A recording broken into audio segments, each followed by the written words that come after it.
Hello everyone, this is Sunil Jangra, your physics educator. Welcome back to the channel. तो कैसे आप सब? आई होप सभी अच्छे होंगे, अच्छे से पढ़ रहे होंगे। तो आज की इस वीडियो के अंदर हम डिस्कस करेंगे क्लास 12 फिजिक्स के लिए 30 मोस्ट इंपॉर्टेंट डेरिवेशन की। ठीक है। और ये जो 30 मोस्ट इंपॉर्टेंट डेरिवेशन है बेटा, इसका मतलब ये नहीं है कि आप लोगों को सिर्फ यही करनी है। आपको आपके सिलेबस की जितनी भी डेरिवेशन है सब करना है, लेकिन इन 30 मोस्ट इंपॉर्टेंट डेरिवेशन को ध्यान से देखना है। मतलब अच्छे से इनकी प्रैक्टिस करनी है, इन पर अच्छे से फोकस करना है, इनके जो फॉर्मूलाज है वो अच्छे से रट लेने हैं, क्योंकि ये मोस्ट इंपॉर्टेंट डेरिवेशन पेपर में सबसे ज़्यादा पूछी गई हैं और इन पे जो फॉर्मूले बनते हैं इनके, उन पे क्वेश्चन भी सबसे ज़्यादा आए हैं। ठीक है। तो मैंने क्लियर कर दिया कि सिर्फ इनको नहीं करना, सब चीज़ों को करना, सब डेरिवेशंस करने हैं, बट इन 30 के ऊपर फोकस सबसे ज़्यादा रखना है।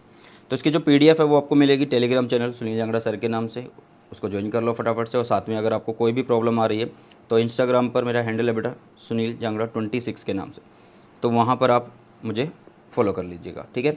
और ये जो डेरिवेशन है ये चैप्टर वाइज होंगी, तो आपको पहले से ही मतलब पता रहेगा हाँ यार इस चैप्टर से ये चीज़ें इंपॉर्टेंट है।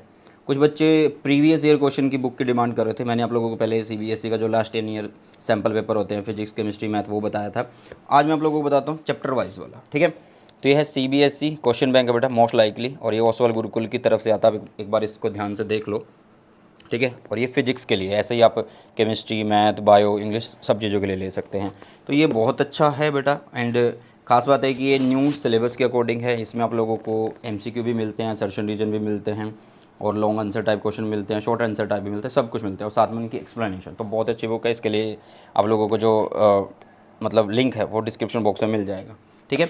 चलिए, तो अभी बात करते हैं 30 मोस्ट इम्पॉर्टेंट डेरिवेशंस की। और ये बहुत ज़्यादा इंपॉर्टेंट है। पिछले 10 सालों का जो हिसाब किताब है ना, उसको ध्यान में रखते हुए मैंने आप लोगों को ये 30 मोस्ट इंपॉर्टेंट डेरिवेशन तैयार किए है, और ये मैं आप लोगों को बता रहा हूँ। चलो यार, चैप्टर वाइज है तो एक बार देख लेते हैं। जैसे कि आपको पहला चैप्टर है इलेक्ट्रिक चार्जेस एंड फील्ड, जिसमें आपको application of Gauss theorem, 3 application है, तीनों की डेरिवेशन करनी है।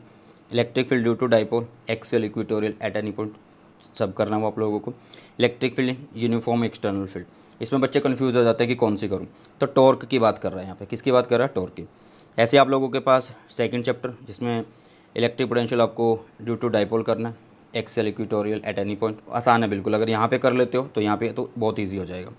फिर potential energy of a system of 2 point charges, आपको effect of dielectric on capacitance करना और पैरेलल प्लेट कैपेसिटेंस करना। इसमें ना एक पहले इंपॉर्टेंट थी डेरिवेशन, वो थी energy stored in a capacitor, but अब CBSE के लिए वो इंपॉर्टेंट नहीं थी, उसका सिर्फ फॉर्मूला है, तो वो फॉर्मूला तो आप कर ही लोगे। ठीक है। तो ये है पहला चैप्टर, ये है सेकंड चैप्टर, दूसरा चैप्टर। ठीक है। अब बात करते हैं थर्ड चैप्टर की, तीसरे चैप्टर की, जो कि है करंट इलेक्ट्रिसिटी। इसमें आप लोगों को जो मोस्ट इंपॉर्टेंट है वो कौन सी करनी है भाई? Drift velocity. और ड्रिफ्ट वेलोसिटी की हेल्प से हम ओम्स लॉ निकालेंगे, तो वो आप लोगों को करना है। और फिर आप लोगों को कॉम्बिनेशन ऑफ सेल, जो कॉम्बिनेशन है बेटा वो तीनों करने हैं। एक आप लोगों के पास सीरीज कॉम्बिनेशन, एक पैरेलल कॉम्बिनेशन है, और एक मिक्स्ड ग्रुपिंग है। ठीक है। क्या है? Mixed grouping. ये सारी की सारी चीज़ें आप लोगों को कर लेनी है। नेक्स्ट आता है आप लोगों के पास चैप्टर नंबर 4, जो कि है मूविंग चार्जेस एंड मैग्नेटिज्म। इसमें आप लोगों को बायट सेवर्ट्स लॉ की पहली एप्लीकेशन करनी है। ठीक है। जिसमें आपको क्या निकालना है? मैग्नेटिक फील्ड निकालना है। किसकी वजह से निकालना है? Due to current carrying circular loop on its axis. Circular loop है और उसके एक्सिस पे आपको किसी पॉइंट पे मैग्नेटिक फील्ड निकालना है। बायट सेवर्ट्स लॉ की एप्लीकेशन है बेटा ये। ओके। नेक्स्ट आता है magnetic field due to infinitely long straight wire. ये आप लोगों को मैं बता दूं किसकी है बेटा जी? ACL की है। ACL मतलब एम्पियर सर्किटल लॉ की जो है डेरिवेशन है, ये इंपॉर्टेंट है, उसकी एप्लीकेशन है। Force between two parallel currents carrying conductor, इसकी डेरिवेशन दोनों करंट के लिए करनी है भाई, सेम करंट हो तब भी और अपोजिट हो तब भी। ठीक है। इस पूरे कॉन्सेप्ट को अच्छे से पढ़ लेना है, मोस्ट इंपॉर्टेंट है ये। नेक्स्ट आता है आप लोगों के पास torque experienced by a current loop in uniform, UM का मतलब है यूनिफॉर्म मैग्नेटिक फील्ड। ठीक है। तो ये सारी की सारी चीज़ें आती है आपकी चैप्टर नंबर 4 के अंदर। तो एक बार ध्यान से देख लो chapter number 1, second, third and fourth कि कौन कौन सी चीज़ें आप लोगों को करनी है। PDF मिलेगा टेलीग्राम चैनल पे। अगर आपको PDF का इंतज़ार नहीं है तो आप स्क्रीनशॉट ले लेना। ठीक है। बट एक बार सुन लो इसको पूरा कि कौन कौन सी डेरिवेशंस है। चलो यार आगे बढ़ते हैं। नेक्स्ट आता है आप लोगों के पास मैग्नेटिज्म एंड मैटर, जो कि चैप्टर बिल्कुल आसान है, 3 नंबर का होता है, बट इसमें 2 इंपॉर्टेंट डेरिवेशन है। Bar magnet as an equivalent solenoid, और दूसरा आता है torque on a magnetic dipole. आप लोगों को टॉर्क का फॉर्मूला भी निकालना है। ठीक है। चलिए, तो चैप्टर नंबर 6 इलेक्ट्रोमैग्नेटिक इंडक्शन। ये जो चैप्टर है ना, इसमें शुरू से ना सिर्फ एक ही डेरिवेशन है, और वो है म्यूचुअल इंडक्टेंस। वैसे मैं यहाँ पे म्यूचुअल और मतलब इसको मैं सिंपली आप इंडक्टेंस लिखो तो वो ज़्यादा अच्छा रहेगा, क्योंकि इसमें हमें सारी डेरिवेशन मतलब एक ही है इंडक्टेंस की, और वो सेल्फ एंड म्यूचुअल दोनों करनी है। सेल्फ एंड म्यूचुअल बेटा दोनों करनी है, ठीक है। चल आगे बढ़ते हैं। नेक्स्ट आता है अल्टरनेटिंग करंट, जिसमें आपको सीरीज एलसीआर सर्किट आना चाहिए, power in an AC circuit आना चाहिए, ठीक है। अभी ये न्यूली एडिड है टॉपिक, ठीक है, पहले नहीं था अब ऐड हुआ है।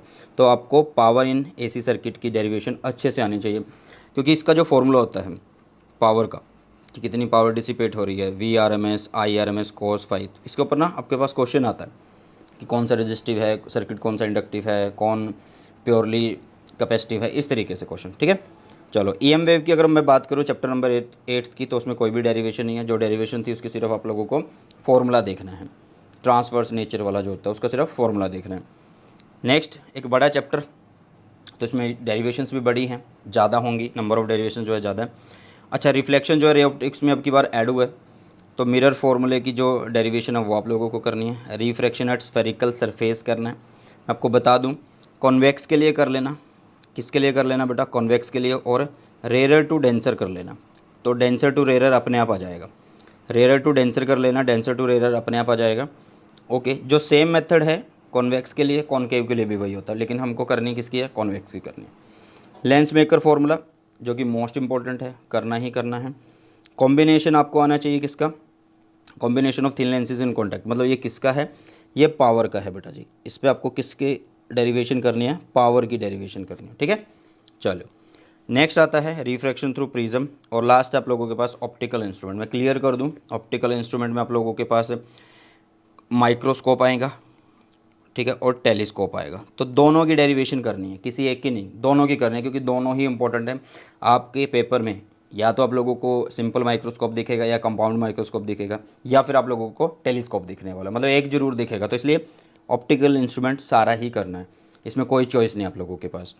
चैप्टर नंबर 10 की बात करें, वेव ऑप्टिक्स है, तो इसमें आप लोगों को हाइगन प्रिंसिपल जो हम पढ़ते हैं, तो उसका ना प्रूफ आप लोगों को करना होता है किसके अंदर, मतलब proof of law of refraction and reflection करना होता है यूजिंग हाइगन लॉ या हाइगन प्रिंसिपल बोलो। नेक्स्ट आता है इंटरफेरेंस, और उससे नेक्स्ट आता है डिफ्रैक्शन। मैं आप लोगों को एक बात क्लियर कर दूं, इंटरफेरेंस के बाद ना आपके पास YDSC आता था, अब उसका सिर्फ ना फॉर्मूला करना है, तो उसकी डेरिवेशन नहीं करनी, उसका सिर्फ फॉर्मूला करना है, उसकी डेरिवेशन नहीं करनी, ठीक है। इसलिए मैं बोल रहा था कि इस वीडियो को ना पूरा देखना, तो मैं समझ में आएगा कि हाँ यार कौन कौन सी डेरिवेशन सर ने बताई और कौन कौन सी इंपॉर्टेंट है। सिर्फ इसके लिखे होने से आपका काम नहीं चलने वाला, आपको समझ में आनी चाहिए, हाँ यार ये वाली इंपॉर्टेंट है, ये वाली सर ने बोली थी तो ये वाली छोड़नी है, ये बढ़िया तरीके से करनी है, ठीक है। डिफ्रैक्शन इसको करना है, और इसकी जो सेंट्रल विड्थ के लिए आपको फॉर्मूला होता है सिर्फ वो पढ़ना है, ठीक है। चलो dual nature of radiation matter में आपको सिर्फ छोटी सी डेरिवेशन मिलती है, वो है आइंस्टाइन फोटो इलेक्ट्रिक इक्वेशन। क्या होती है, आइंस्टाइन फोटो इलेक्ट्रिक इक्वेशन होती है। अच्छा एटम पे आ जाओ, अब कई बच्चे बोलेंगे कि एटम्स में किसकी डेरिवेशन करें, मैं आप लोगों को बता दूं, एटम में ना एक टॉपिक पढ़ना होता है हमें, Bohr model of hydrogen atom. तो इसमें ना आपको क्या क्या चीज़ें करनी है, एक तो आप लोगों को इसमें करना है रेडियस का डेरिवेशन, ठीक है, आपको वेलोसिटी का करना है, ठीक है, आपको टाइम पीरियड का करना है, इलेक्ट्रॉन कितनी देर में चक्कर लगा रहा है भाई, आपको एनर्जी का करना है, ये सारी चीज़ें आपको करनी ही करनी है। जो लाइन स्पेक्ट्रा वाला है ना, जिसको वेव नंबर भी बोलते हैं, उसके लिए ना अब की बार सिर्फ क्वालिटेटिव स्टडी करनी है, मतलब सिर्फ फॉर्मूला पढ़ना है, तो उसकी डेरिवेशन नहीं करनी, वो इंपॉर्टेंट अब नहीं रही, बट उसका कॉन्सेप्ट पढ़ लेना एक बार, उसका फॉर्मूला देख लेना, आसान रहेगा तुम्हारे लिए, ठीक है। तो कहने का मतलब ये है कि इस Bohr model of hydrogen atom में आपको ये सारी चीज़ें करनी है, रेडियस भी निकालना है, वेलोसिटी भी निकालनी है, टाइम भी निकालना है, एनर्जी कौन कौन सी भाई, काइनेटिक एनर्जी भी आनी चाहिए, पोटेंशियल एनर्जी भी आनी चाहिए, ये सब चीज़ें, ठीक है। न्यूक्लियर बहुत छोटा चैप्टर है, कोई भी डेरिवेशन नहीं है इसमें, तो कोई भी डेरिवेशन नहीं करनी, ठीक है। सेमीकंडक्टर में वैसे तो कोई डेरिवेशन नहीं है, लेकिन मैंने NCERT चेक करी तो उसके अंदर कंडक्टिविटी ऑफ सेमीकंडक्टर से रिलेटेड फॉर्मूला है, और उसकी एक अच्छी डेरिवेशन भी है, तो इस डेरिवेशन को आप लोगों ने करना है।